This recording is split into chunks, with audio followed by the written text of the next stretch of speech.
You're listening to the Journey Podcast. What if facing death could teach us how to truly live? Stay tuned for an inspiring story of courage and resilience. This episode contains adult subject matter, and some listeners may be triggered by this content. Listener discretion is advised. Hi, I'm Petra Brunbauer, and with decades of experience with sadness, pain, anxiety, and stress, I finally figured out how to leave all that behind. And this podcast shows you how to break free permanently so you can reclaim your sanity and find the self-esteem and energy to go after the life you desire.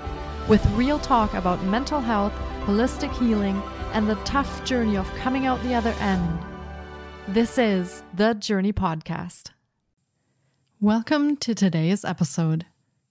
Near-death experiences have a way of reshaping our entire worldview. This episode delves into a powerful story of survival that challenges conventional ideas about life and purpose. Our guest's journey from a hospital bed to a life of renewed passion offers a compelling look at human resilience. We explore how confronting mortality can become a catalyst for profound personal growth. The conversation uncovers the transformative power of vulnerability and reveals how life's biggest challenges can lead to unexpected positive changes. Prepare for an inspiring discussion about finding strength in adversity and embracing each day with newfound clarity and determination. Jack Glennon brings over 20 years of leadership experience to the table and is now a passionate business coach dedicated to helping individuals and teams unlock their full potential. Based in Brisbane, Australia, Jack's career has spanned diverse industries and continents, where he's developed a reputation for integrity, authenticity, and leveraging real-world experience to drive meaningful growth. Jack's life took a dramatic turn in his early 30s when he faced mortality head-on, surviving 3 strokes and complications post-heart surgery during the pandemic.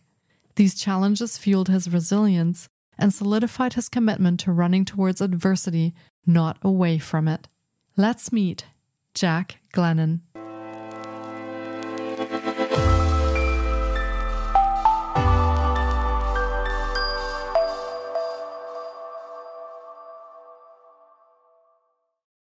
Hi, Jack. It's so great to have you on the podcast today. I've been looking forward to getting to chat with you because surviving mortality, and even though that sounds really heavy and profound, I think we're going to have an amazing conversation about that and what that means to you. So thank you for coming on today and welcome to the podcast. Thank you. It's an absolute pleasure to be here. Yes, it's quite an intense title, isn't it? It's a wonderful opportunity to share a semi-unique story, I think, with yourself and your audience. Amazing. And I mean, we are all mortals, so that makes sense. All our listeners will have a piece in this as well. So yeah, let's start off with sharing a little bit about you, maybe what you would consider the beginning of the story that you'd like to share with us, and maybe some of led up to what happened. And then let's see where we end up and sort of set the scene for what we want to talk about. Absolutely, not a problem. Well, a little bit about myself leading up to this point. So the first event was back in 2019. So we're going to go back in time a little bit. But before that point, as you can tell from my accent, I'm originally from the UK.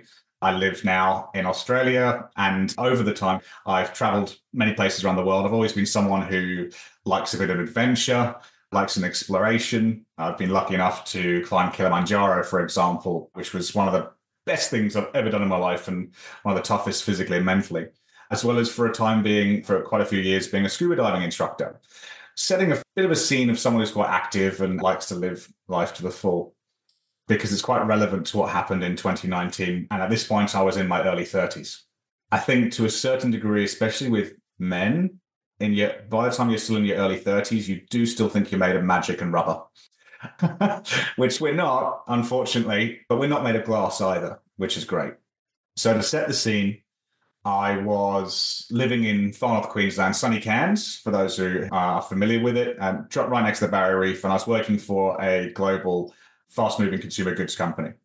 And I was away down the Gold Coast, again, not a bad spot, on a bit of a sales conference. Again, it sounds like a really hard life, doesn't it? We were out in the evening catching up with the team after a day's conference, going for a couple of drinks, going for a bite to eat, all good vibes, happy memories, great company. I walked into the restaurant that we were going to. I think it was an Italian restaurant from memory. And there was a moment, and the best way I can describe it is my foot felt like it was magnetized to the floor. I'll add a preface to this. I'd only had one beer by this point. So there wasn't other mitigating factors, thankfully. Now, you can imagine that's quite a weird sensation. And that explanation is as clear as I can make it. My foot was magnetized to the floor. And I stood there as I looked to my right, seeing everyone take a seat at this very long table and starting to order cocktails. And I think someone orders a round of shots as well. And I'm going, what on earth is going on? And I managed to drag my leg to the end of the head of the table, right next to the curtains, next to the door to go outside. And I'm sat there hearing people order drinks. And thankfully, which was a good decision on my part, I went, I'm okay, thank you, I'll be fine for the moment. I'm looking at my leg and I'm lifting it up and it's a dead weight and I can't feel it. Now, I'm still feeling absolutely fine. I'm talking to people as I'm talking to you now, completely clear, coherent, no dramas at all. But my foot, I can't feel it. My leg, I can't feel it. Stupidly, I take my foot out of my shoe, which made it very tricky to put it back in. But again, I was just trying to get some feeling because maybe it was a trapped nerve. Who knows? A colleague of mine and a real dear friend who, because of his behavior and his actions that night, will forever be very special to me. He went outside for a cigarette. I grabbed his attention and said, can I just join you for a moment? He's like, yeah, no worries. Come on. Can you help me? And he looked at me kind of confused. So I didn't want to tell the rest of the table and make a bit of a scene. And he manages to very, very subtly help me outside as I'm limping. And there's a bench on the street, literally outside this restaurant. And I'm sat there and I'm feeling my whole left side just droop. And it's going from my leg to my hip, to my shoulder, to my arm. Again, I'm feeling absolutely fine, but really confused. And this is not right. What on earth's going wrong? There must be a pinched nerve, something going on. And I'm talking to my friend and he's looking quite concerned. And then it starts to go away. It starts to almost go down like a water in a bath. And I start to be able to walk and I'm stamping my foot on the street. God knows what I look like to people walking past. Again, I promise only one beer by this point. I'm like, okay, it's going away. It's not quite right, but it's going away. And I sat down and it came back fast, straight away. And I'm almost laying down because I can't keep my left side up again. Another colleague came out I think he was going to check what we wanted for our starters or whatever. And he saw what was going on. And I made it very clear, look, don't mention anything to anyone, but this is what's going down. And he said, look, I'm going to call my mum because she's a nurse. And I just want you to get her advice. Great advice on his part. Great, great call. He called her. She got on the phone to me and she went, you're being an idiot. Go to hospital. Which, of course, is the right thing to do. But in your early 30s, as a guy, it would have taken me probably a bit longer. So I made it clear to my friend that came out with his mum on the phone, go back in, have a great night. Just tell the rest of the crew my knee's giving me jip. Because after climbing Kilimanjaro, ironically, I had dodgy knees. And just say, look, my knee's really painful. I'm going back to the hotel. I'm being boring, basically. Farther from the truth. The friend that came out with me, he insisted on coming with me to the hospital.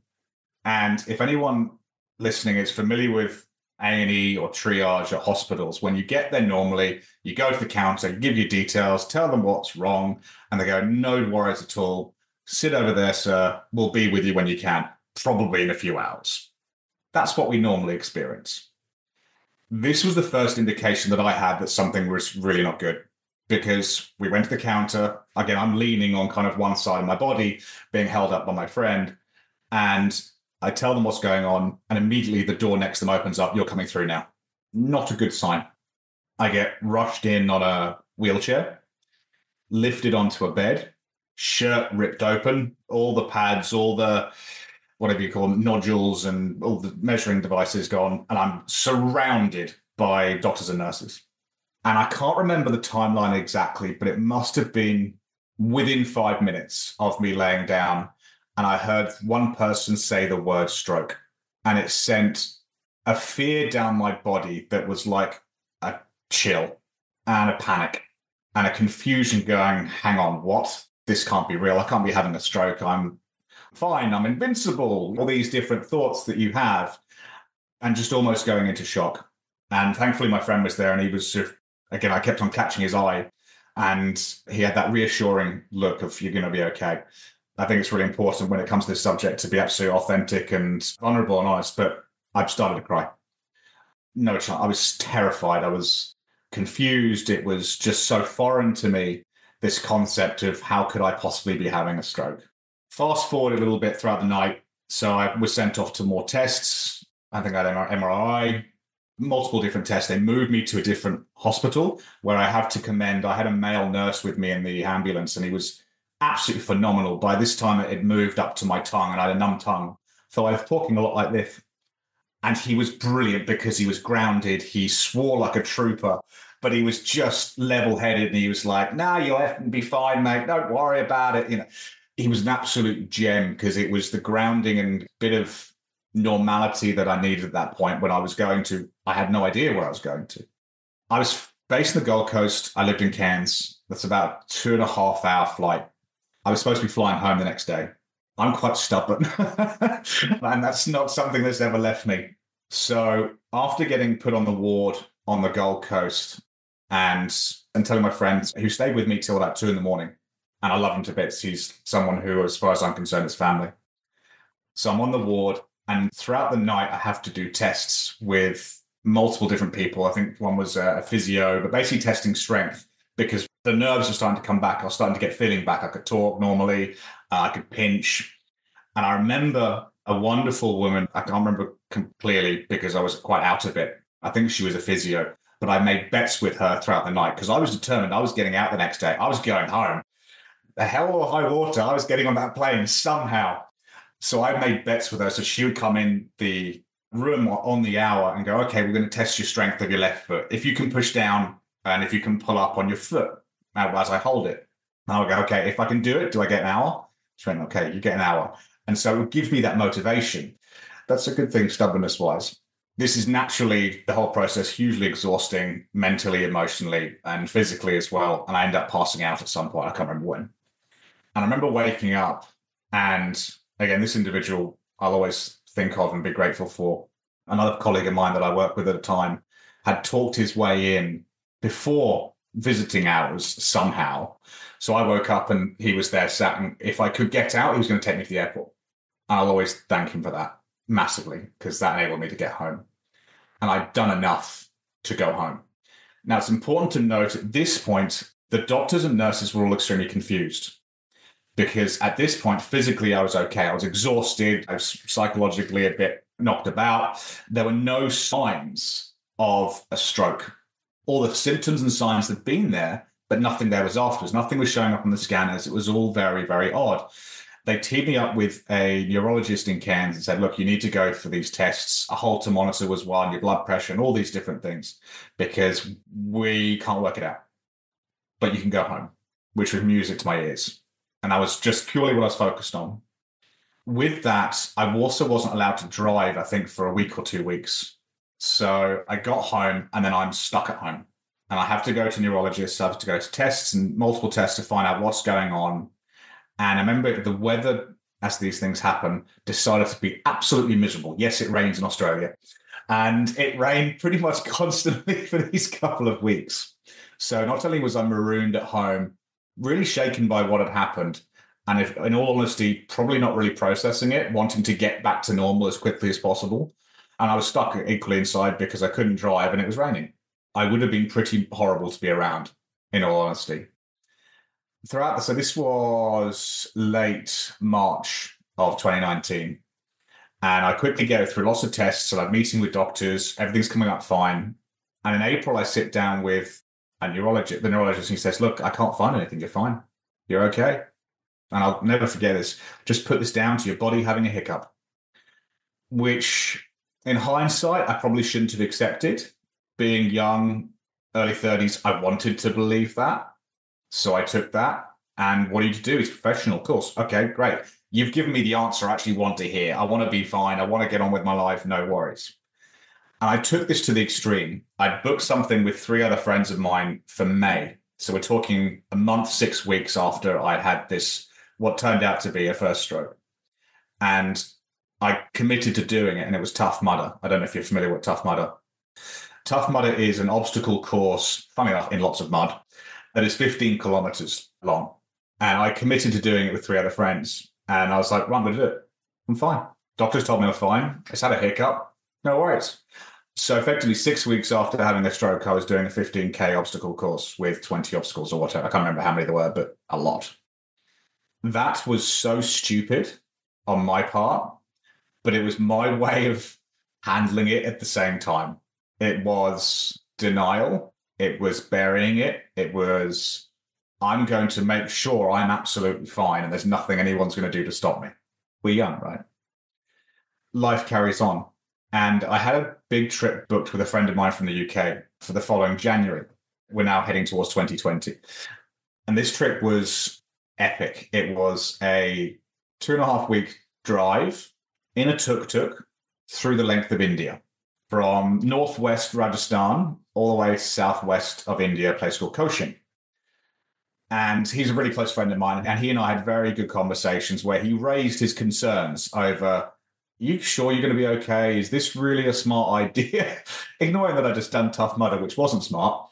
And I was, again, the stubbornness comes back, determined. I've signed up to this. This is something I really want to do. I'm determined to live my life to the fullest. I'm fine because the doctors have told me I'm fine. I'm going to be all right. But I will take aspirin with me just in case. So aspirin was something that they gave me and I took for about 6 months just as a precaution after the event happened. For those who don't know, aspirin's a blood thinner, basically, as well as being a painkiller, but it thins your blood. So that was what I committed to do. I was like, look, just in case something happens, I know that I've taken a couple of these. It's a good idea. Can't solve all problems, but it'll help. But I'm fine. So it's not going to happen. It's just a precaution. I think you can see where I'm going.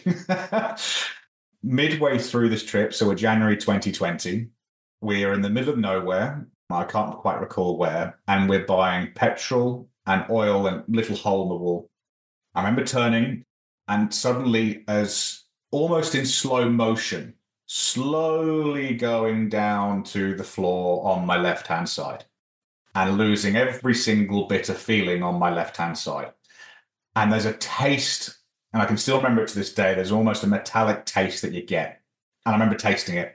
And I knew exactly what it was the moment I tasted it, the moment that feeling and sensation happened.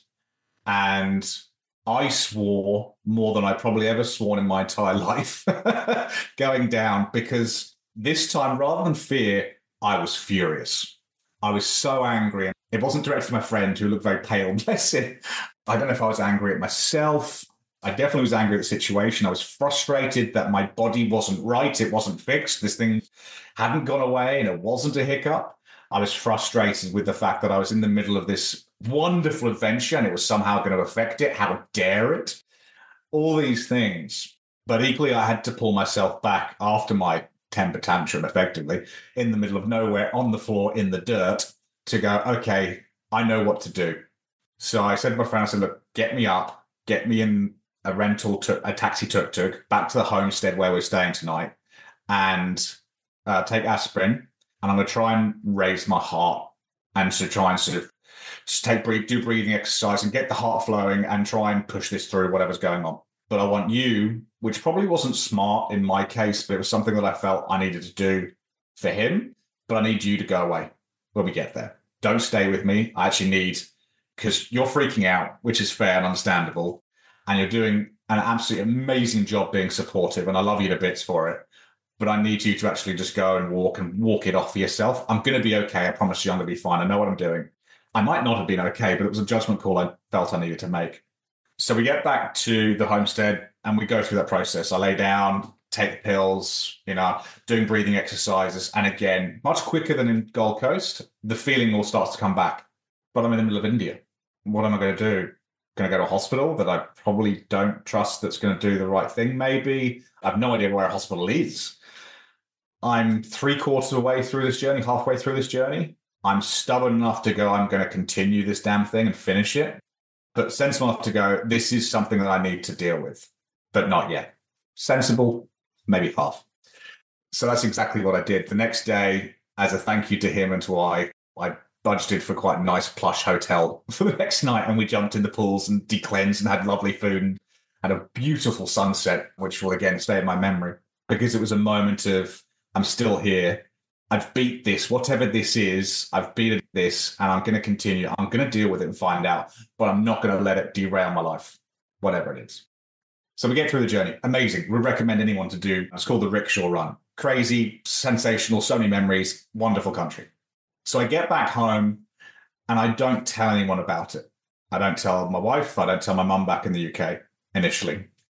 And that sounds very selfish. It sounds very stupid at the same time, but there was reason and rationale behind it because I didn't know what was going on. Whilst I wasn't okay with that, I was feeling in control and emotionally not too bad. Until I knew what I was dealing with, I didn't want to worry then because I know they'd have loads of questions and I don't have the answers, and that's actually not going to help anybody. So first thing one does naturally is you go to your GP. Sensible idea. My GP didn't behave great because after hearing the story and knowing the history, without any tests, they came out with a wonderful statement of, well, just to pre-warn you, I think there's a possibility you might have MS, which is a hell of a statement to say to anybody.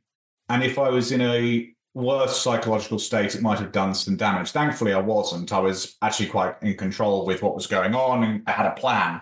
I'm very much a planner. So if I've got a plan, I'm in control, and that makes me all right. It didn't get to me that, but I'll never forget it because it was an appalling piece of behavior from a medical professional. But tests need to be done. So I did then tell my wife and go, look, there's something going on because you're going to see me wearing a heart monitor for 24 hours and I'll go here and you need to be aware something's going on. I'm okay, but something's going on. So more tests were done. I actually saw a different neurologist, a wonderful woman who was great at communication. And what I mean by that is normally in my experience of this, at least, when I saw any doctors, they would have a screen in front of them and talk to the screen while you're looking the other side going, I have no idea what they're looking at. I want to know. She actually showed me all the scans that I'd been through and showed me the images. And it was at this point, she showed me one of the scans that I'd done when I got back from India of my brain. And it's shown 3 areas on the right-hand side of my brain that had been shocked effectively that were done, and 3 damaged areas of my brain. And she explained to me that whilst there were no clear physiological after effects, because there were 3 dead areas in my brain, I had suffered 3 essential strokes, which was a shock because I knew about 2. I was like, when the hell was the 3rd one? She went, no idea. It could have been in your sleep. It could have been you might have felt you had a dead leg, anything. But it gave me hope in a weird sense of world because, again, we're talking about control and having to process it. Because then I was like, okay, now I know what it is. Now I need to know why. I'm a relatively fit male. I smoked, which I then stopped. I didn't drink that heavily, but I was active, did majority of the right things, wasn't overweight. What was causing these 3 strokes? Then proceeded more tests and just crossing things off the board. And that's the frustrating thing when you're going through this. You're desperate for answers, and it's such a slow process. In retrospect, it actually wasn't that slow for me if you compare how things are now for many people. So in that sense, I'm grateful, I guess. And I had lots of different tests. One, which I wouldn't recommend, which is where they put a camera down your throat to look at your heart and you're awake for it. They spray numbing agent in the back of your throat, which makes you gag. It's not fun, that one, but it was actually really important because what they found was the reason for the strokes was that I had something wrong with my heart. Now, when we're born, obviously, we all know that we've got a partition separating the 2 sides of our heart. When we're born, we have a flap, effectively an open bit of that heart. And when you take your first breath, that flap goes and closes. And that separates the 2 partitions of your heart. What we found that at the age now of 33, mine never had. So for 33 years of climbing Kilimanjaro, diving for 10 years at that point, or nearly about at that point, traveling around the world, my heart had been going dum, dum, dum, dum, dum. And 33 years of use, that collects bits and pieces, if you like, in your bloodstream. And that goes to your brain, causes a clog, causes a stroke. So that was quite alarming. A friend of mine that I spoke to, and a fellow diver, I'm not blaming him for this, but he definitely gave me the sense of reality because I told him about this at the time. And he let me know that that was the same thing that caused a friend of ours to drown a year or 2 previously and pass away. And I wasn't aware of that at that time. And that really brought it home to roost going, geez, how many times have you gone diving? How long do you spend on the mountain Kilimanjaro? Any of these days or moments or minutes or hours that these occasions, these 3 occasions that could have occurred you're done, you're toast. No, maybe. That's just it. So this was starting to process during this time, but because it was COVID, things were complicated. So we're March, April 2020.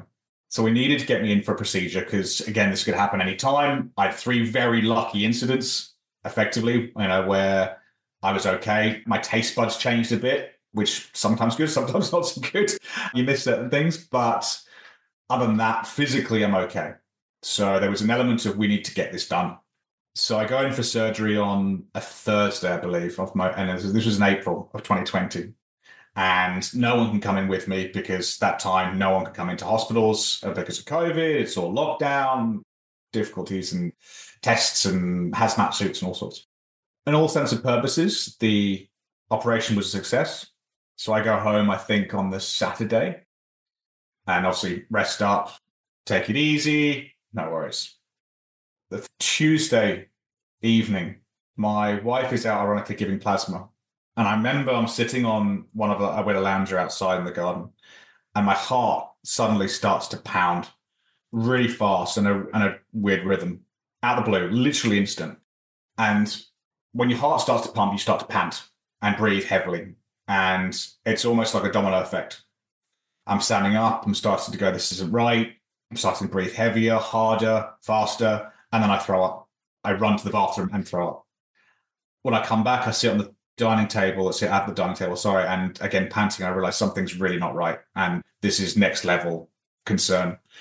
I managed to get hold of my neighbor because, again, as a guy, well, like a lot of people, but guys more so, we have big egos and we're stupid and we go, do I really want to call an ambulance when I'm just having a moment and I'm absolutely fine? And am I overestimating this, really? So I get him to come over and he takes a look at me and goes, you're in trouble immediately. And I was. So I call the ambulance and they arrive. It gets a bit hazy at this point, but do lots of tests and they have to wait. And I can't remember why, but they had to wait for another ambulance to come. And I'm pretty sure from memory, they were concerned that they would need to resuscitate me and they'd need an extra crew to be able to do it and drive and get from A to B if that had happened. So it was quite confusing for me, breathing, panting like a hot dog and freaking out mildly, to be fair, going, cool, let's go to hospital. And then literally just laying in the back of the ambulance on my driveway, waiting. We get to hospital and my heart rate was doing 230 beats a minute. So I'm in trouble. And they wheel me in. And from memory, they gave me injection. They gave me potassium to try and slow the heart rate down. And then they gave me magnesium. And it might have been the other order. Apologies if I got that wrong. One of them feels like someone's squeezing the hell out of your arm. It was very painful. I remember that. Again, I'm on my own. No one can come. My neighbor notifies my wife when she gets back home. And all she can do is come to the hospital and say hi. She can't come in. She can't see me. So it was quite a hectic time and moment. And I'm on the phone I text my mum and I get her on the phone and I'm trying. Panting and talking is quite a difficult technique. And I don't think I did it very well. But I've got nurses coming in and out of the room, changing drips, and the beepers going all over the shop, and the rhythm of my heart's gone, along with the speed of it. And I'm trying to explain to my mum what's going on, so someone knows. And passing her the phone to the nurse, passing it back. And then the tone changes very fast. And they rush in and explain that it's not working. And they're going to have to defibrillate my heart. Which for those who don't know, the listening effectively means they're going to have to stop my heart and restart it again using the old zapper. There is a risk with this, naturally, because there's not a guarantee that they're going to start it again. And in this moment, it's very weird because I'm on the phone to my mum and I effectively said, goodbye, I hope to speak to you in a minute. And it was really weird because there was a sense of fear and upset, but also a sense of calm. And I can't explain that. It was weird at the moment because it was kind of, well, tough. This needs to happen. And it's out of your control. You've got to go with it. And I'm someone who likes to be in control. So it was very extreme for me. But to have that moment of having to put that phone down effectively and go, I hope to speak to you soon. I can't imagine what it was like for her, for starters. I mean, that must have been absolutely brutal, especially as a parent. But for me, it's a moment that will stay with me forever as a moment of weird clarity going, okay, in the moment you didn't completely freak out. that I think we do think now. If I think about death now as a person, it scares the hell out of me, which I think that's healthy to a certain degree. But in the moment, I had to get on board. You're on that train. That's it. It did work, thankfully. But this unfortunately went on for a while. I stayed in overnight that night. So yeah, it was a Tuesday. And they were playing with my medications and trying to get it right. Because it was almost, my heart would go into overdrive and different arrhythmia, that almost bang on 7:30 at night. I came home, that was the Tuesday, I came home on the Wednesday, and then I was okay until I think the following Sunday. Then it happened again, and it wasn't 230, but it was 200, so still not great. Once again, magnesium and potassium, I was okay. Then they zapped me again. But this time I was mentally okay for it. I was kind of weirdly prepared because I'd done it. When they went, look, it's not the magnesium, they're not working, so we're going to have to defib you. I was like, all right, cool, no worries, bring it on. Thank you, Sarah, okay. Because it was familiar. Then it happened again it was the Wednesday after Sunday. And when I went in, had the potassium and the magnesium, and I was waiting for them to come in and go, cool, we're going to do it. And they came in and went, we can't. There's always a risk of doing it that they can't restart. Doing it that soon after already having two in basically a week and a half, let alone one a couple of days ago, they explained to me that for them, the risk was way too high of being able to do it. That was a tough night because I basically had to spend the night waiting for my heart to organically go down, and one only hopes that hasn't done lasting damage, but there was nothing they could do. I'm not blaming anybody, but one doesn't sleep much when you're panting away and sweating. To be fair, I must have lost quite a bit of weight. There's a bonus. But you're absolutely exhausted because you're internally running a marathon. And then there is this process of trying to get back to normality after this and taking the medications all the way up till August, and then just still desperately wanting to get back to normality and wanting that vindication that you're okay now and that you're done with that, you move on. The validation that I'm fixed. Cool. So I'm fixed. So, well, the heart's good. I've got that implant in my heart. Well, that means then nothing else is going to go wrong. Life's not like that in reality, but you want that to happen. And I'll be completely honest and frank that the day that I had the all clear, I think it was August, it was interesting. It wasn't a great meeting because I had a meeting with what I wanted to have a meeting with my surgeon to give me the all clear, and he was away, and they gave me someone else who I didn't really know and I didn't particularly like. They were covering their backsides, which they have to do. They were not going to sit there and go, you're absolutely fine, go and do whatever you want. They're like, maybe you shouldn't drink, maybe you shouldn't exercise more than this, because I was wearing a Fitbit. I had to keep my heart rate within a certain amount for nearly 6 months, which I think it was, I'm trying to remember, I think it was low. It was like no more than fast walking pace. You can't get excited, basically, which was so much fun. But so I was desperate for normality in that green tick to go, you're fine, crack on. And they wouldn't give it because they're trying to cover their backsides. And I got really angry and frustrated. And I left there going, sod it. I used a different word at the time. And I got really drunk. I went out and had a massive, massive bender, which was really stupid.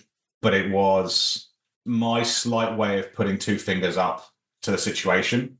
Really stupid. But we do stupid things sometimes. And you look back and reflect and learn. That was my moment of exploding at the situation and going, right, I'm going to be okay, and sod it, using probably a different word. If you're not going to give me the green light, I'm going to go and take it, and I'm going to have fun and get my life back and take it back if you want. When you're in your 30s, I suppose you're always learning no matter what. Not smart. I had a great night, to be fair. I had a cracking night with some good friends of mine, but it wasn't smart. You move out of that, and there are certain things that you pick up on both psychologically and physically. Physically, I'm much more aware of my body now. And our bodies do have hiccups where you feel a bit dizzy about something, or you get up too fast from the chair, or you're overheated. Whenever I have a moment like that where my body has a bit of a hiccup, I do a thing where I dig my thumbnail into my index finger. And if I can feel it, I'm okay. And it's definitely not backed by science, that. But it's my tick, if you like, my trope to go, physically, you're fine. Because it comes from the first stroke that I had in 2019, where the left side of my body went gone. So if I can feel my thumbnail in my finger, my index finger, I'm good, I'm okay. It's not this demon that I've had in the past. It's not coming. I'm all right.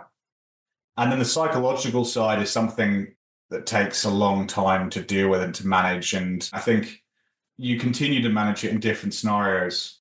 You want to get back to life in your life, and it's that control and your identity as someone and going, okay, my purpose in this life, as I explained before, I made tons of errors. I threw myself into work during this, all this went on, unhealthily so, because it was escapism. And I continued to do that for quite some time, which wasn't balanced and gave me some really bad habits that thankfully now I've changed and grown and aware of and in a much better place. And I know why I did that. It was a complete coping mechanism to go throw myself into this because this is something I can do and I'm fine and I can concentrate on that and crack on.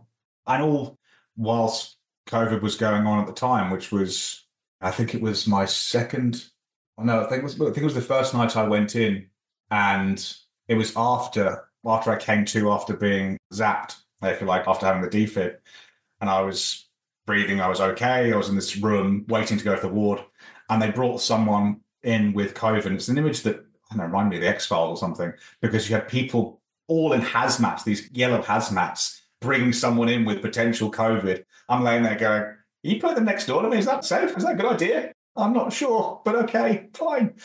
This thing that was going along, this COVID thing that was going on at the time, was because I was so ingrained with in and out of hospital on a daily, if not weekly basis. At the time, it was just this thing that was going along that was an inconvenience, because if I went in and I was in trouble, I was on my own. But at the same time, it meant I had to deal with my own mortality on my own, which, don't get me wrong, I wouldn't recommend. But at the end of the day, we're all going to be on our own at that last minute to a certain degree.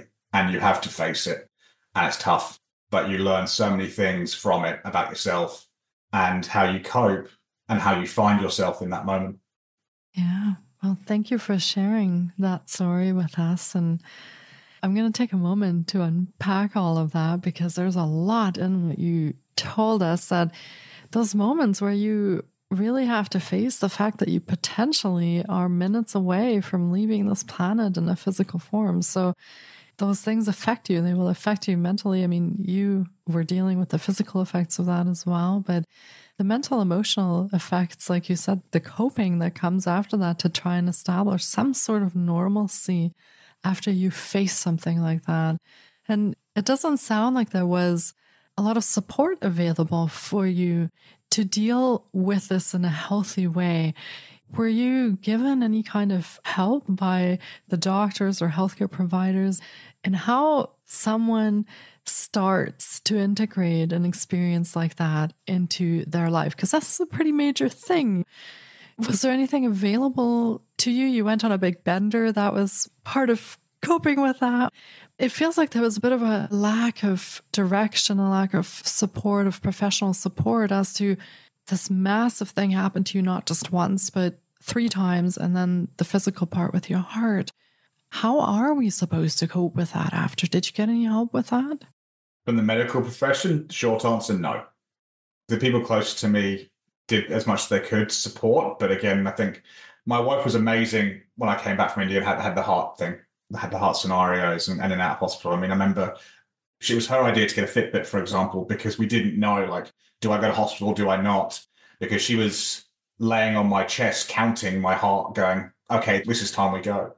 She was phenomenal. I think when I first came back from the Gold Coast after the first incident, I wasn't great to be around, in her defense. I think she struggled with that.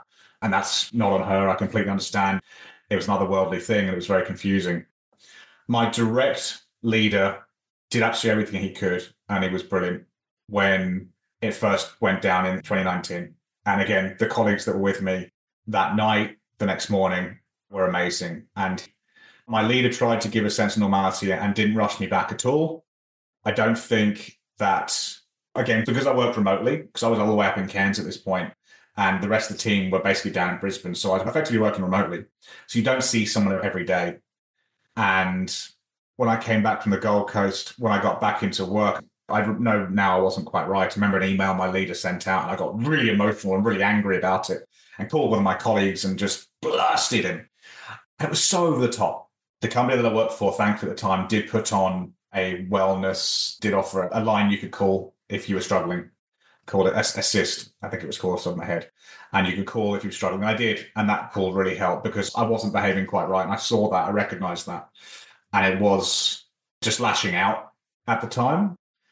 Going forward, because that was the 2019, going forward, when dealing with everything in the heart and coming back from India, and like I said, my wife was amazing. My mum was incredible. It must have been so difficult for her being over in the UK. And when I went into hospital in 2020, she desperately tried to see if she could fly over, but COVID, everything's locked down, no chance. Impossible for her. And a really close friend of mine who lives in Cairns, and I class him as a brother, he was there whenever I went in the hospital the next morning. You learn about people, your close people around you, and who steps up and in these moments and who does what they can. Because again, the hospital, when I went in, no one could stay with me. No one could come in because it was COVID. The emotional side of it in terms of coping afterwards, I think some people struggled and it was a weird topic. It was so foreign. It was quite scary. Others tried to distract me and just be there. And that's good friends, do what they do. But from a professional sense, there were hiccups there. And I remember talk about sort of throwing yourself into work. When I was in hospital with my heart surgery, I think I mentioned it was the Thursday, and I woke up on the Friday. I've got wires coming out of me and all these things, looking great. And I wake up and I've got my laptop with me. Now, most people's got the laptop with them to watch videos, or almost not videos, God, I'm kind of age there, watch movies or TV shows or play games. I brought my laptop so I could do work. And I reflect on this because I'm an absolute idiot. I was an absolute idiot, less so now, I guess. I remember dialing into Microsoft Teams and opening up Office and getting all the files and starting to work and whatnot. And the HR director at the time saw that I was online and she messaged me going, "What the hell are you doing?" Rightly so. I go, "Look, I'm okay, I'm fine. I've just had heart surgery less than 24 hours ago, I'm fine." I remember sending her a photo of me being wired up going, "Yay, I'm thumbs up, I'm fine." And I wasn't listening. And she was saying, "You shouldn't be working. Don't worry about it." So going, "Oh, I've only got a couple of bits to do. It's fine." And she let me. And I reflect on that. And I'm sure, I mean, again, I own a lot of this myself, don't get me wrong. But I reflect on that and going, if I was in that position now, on that side, I would get hold of our IT department and cut me off. That's the right thing to do. I would not enable this employee to be behaving badly, to not clearly be in the right sense of mind, let alone a physical state, to be working and to be dialed in onto our system. You're off. You're going to be signed off for the next week. I'm the HR director. I'm an HR. I'm going to make this call. Tough, mate. It's the right thing for you. You need to get help and support and recover properly because we need you back to be the best version of yourself, not working within 18 hours of having heart surgery. Some people did as much as they could. And again, it was tough because they didn't see me on a day-to-day basis. And there were hiccups along the way. I don't blame anybody. I don't think anyone had any ill intent. I think people drop the ball because they're human and made mistakes. I'm sure, like we all do, if they reflect, they look back and go, "Dropped a clang out there. Could have done it better." That's the best you can do, and you try and move forward.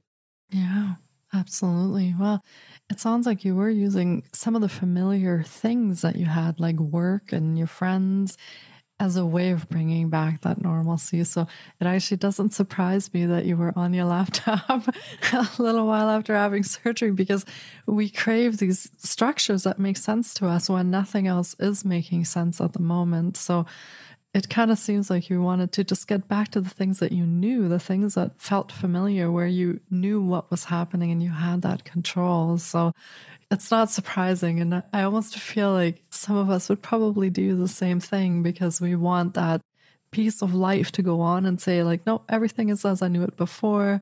There's no major changes. Everything's good. Everything is normal. So yeah, in a sense, that makes sense to me as well. And that goes on. That goes on for a long time. That desire to still be the person you were or to redefine who you are and the things you love. And I remember, because I used to love, I still do, hiking and climbing. I remember feeling up to doing that again and going, can I still do it? Am I okay to do it? And doing a couple of big hikes and feeling something not quite right and pinching my finger and going, "You're okay," and getting over these hurdles. And that goes on for days, for weeks, for months, even for years. Recently, we went to Bali and my wife and I went diving together. And that was the first time that we'd been, and I'd been diving, that we'd been diving together since before I had the first stroke, that I'd been medically cleared to go diving. And that was something that was really important because that's how we met.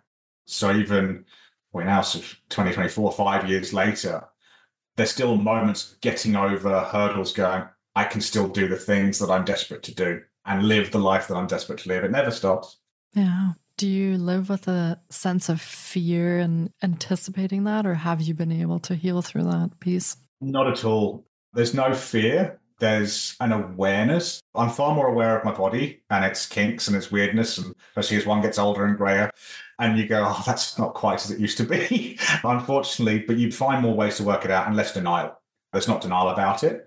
I found myself educating myself more about things and going, okay, what could this be? Let me go and learn about it. I'm quite rational about things, and there's not a sense of fear. There's a sense of I'm going to still do everything I can to do the things I want to do. And if I need to tweak and adjust because my knees aren't great or whatever it might be, then I'll do that. I'll adjust, but I'm still going to seek that goal like I always would. I mean, I would like to one day get to Mount Everest Base Camp. I want to hike in Patagonia. I'm still going to try and do these things, time and money and all these different things that we all enjoy, depending, but I'm going to do everything in my power to my health, as far as every medical profession has told me, is fine, other than dodgy knees and bits and pieces we get when we get older. But in regards to everything that happened back in 2019, 2020, as far as they're concerned, it's fixed. And be sensible, be aware. No one's immortal. I could have a stroke tomorrow. And yes, I'm more likely than many people because of my experience. But you can't live in fear because it's a horrible way to live. And you lose that sense of yourself because you're so consumed by that fear. And same thing at the time, like I said, I was very angry towards the end, and you get consumed by that as well. I want to offer as much as I can to the people around me, especially the close people around me who mean the world. And you can't do that if you're in fear or in anger. Yeah, absolutely. Now, you're obviously not the same person that you were before the first stroke happened. Things changed physically, mentally, emotionally. What was the biggest change that happened for you, to you in that time? If you think back to who you were before that all started, what's the biggest change that happened for you? Ooh, it's very hard to pick one. Lots of things happen. Yeah, a few things happen along the way. I think I'm still just as stubborn. That's definitely been made very clear from me to various people. I think that calmness in the moment will stay with me forever, and that realization. And I think we all have moments where we think, oh my God, someday this is going to end. God, isn't that terrifying? And that's normal to have that almost anxiety moment. I always compare it to if you've ever been on a roller coaster and you get that first drop, it's that, is that feeling.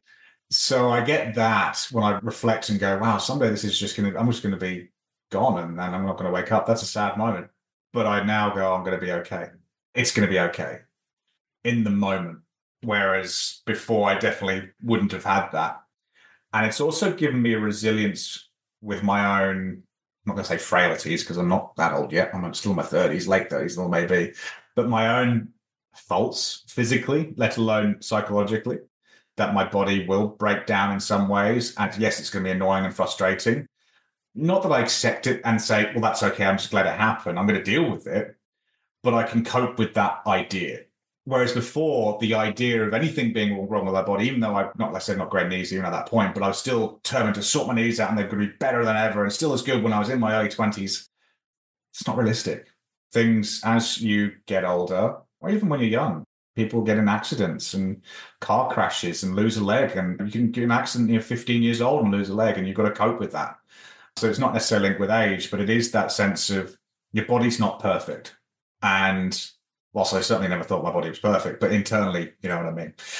It's not bulletproof, and that's okay. And you will be okay with that, and you'll find a way. Yeah, and you'll continue living despite that and with that. Mm-hmm. Yeah, absolutely. That's probably the biggest thing.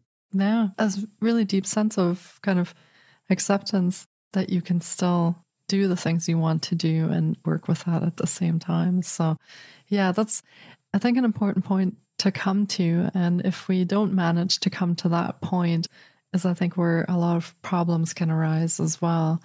and can really put us into a very dark place mentally and emotionally. So I'm very glad that you found ways to come through that and to still have that same passion and zest that you have for life and for discovering and exploring. So yeah, that is wonderful. And that you had a support system also. You had your wife and you had your friends and colleagues, which I think is another important part of coming through these life-changing experiences, when we have people there to support us and kind of help us deal with some of the experiences that come up. So what do you do now, Jack, after all these things that you went through? Where has this left you today? It's left me in a year of quite a bit of change. I left the business that I was actually at when all this happened early this year through a mass redundancy that they went through. So I've gone through another bit of transition, which has been, in retrospect, absolutely fantastic and real time for exploration within myself and enabling myself to look for the next full-time career. I'm working on leadership and business coaching, both online, along with also writing for LinkedIn, which has been a great exercise and a great experience to put myself out there and try things that I've never done before, but really hone in on what my purpose and passion is, which is training, developing, coaching, mentoring people and seeing them grow, which has been fantastic. Amazing. And do you work with clients on the coaching part as well? Yeah, so I've put myself on a site called Timely Hero, which is based in Japan, and they put that forum out there. And I've recently been very, very lucky to have joined up with a non-for-profit organization called the Mentoring Club, which is based out of Silicon Valley. And they connect you with professionals all around the world who are looking for mentors in your special field. And it's non-for-profit. So again, that's fine. It's not pay the bills. It's driving that passion, that purpose that I've got. But it's starting that's been really fulfilling. Amazing. And of course, we'll be linking to how our listeners can connect with you in the show notes as well. We're going to link up your LinkedIn profile, I would imagine, and how people can reach out if they would like to speak with you, connect with you, maybe take part in some coaching. And of course, to our listeners, if you are experiencing or you have experienced a life-changing event, and be that a medical event or be another emotional or mental event that has impacted you, we would love to hear about that. We'd love to hear your story. We'd love to hear your experience. And if you do end up working with Jack, let us know what that looks like for you. We're always curious to get some feedback and see how our guests are linking up with our listeners afterwards. So reach out to us here on the podcast or reach out to us on Instagram and let us know what your experiences look like. And this has been another incredible episode. And Jack, what a story. And thank you so much for sharing that with us today.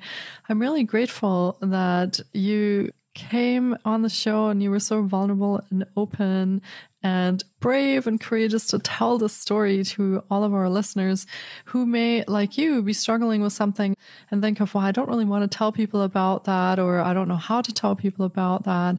So thank you for sharing that and for sharing your story today. I'm absolutely, absolutely grateful.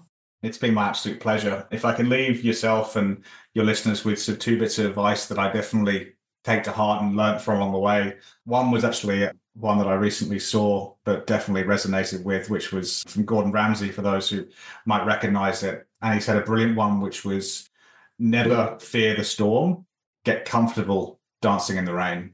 And that's so poignant because it's about the really troubling times that we have in life and how the more comfortable you get with them, because we're all going to have them, the more resilient you're going to be and the more you learn about yourself. I look back on all these events that we've spoken about today and I don't regret a single one, absolutely not a single one.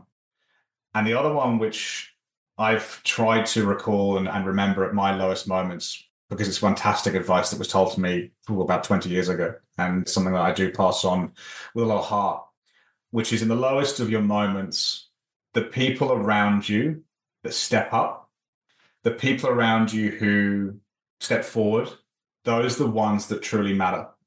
And when you're reflecting within yourself, in those lowest of moments, take a look around and notice these people, because these people are a true reflection of who you are. And that's so important when having to face these things. Thank you for those beautiful words. And yes, I'm a big Gordon Ramsay fan. So thank you for putting that out there. Yeah, absolutely. Wonderfully said. And of course, the support network, the people that matter, the people that you want to invest and share your love with and share experiences with, and that you also share those kind of experiences with that change your life. So yeah, thank you for that. And thanks for your wisdom. And thank you for your time today, Jack. And take good care of yourself. You too. Thank you so much. Thank you so much for taking time out of your day to listen in. If you enjoy the Journey podcast, please support us by subscribing, sharing on social media, and leaving us a review. We appreciate you. And you can find more of The Journey on Facebook, Instagram, TikTok, and our website, thejourney.com. Sending you love and courage, and see you next time.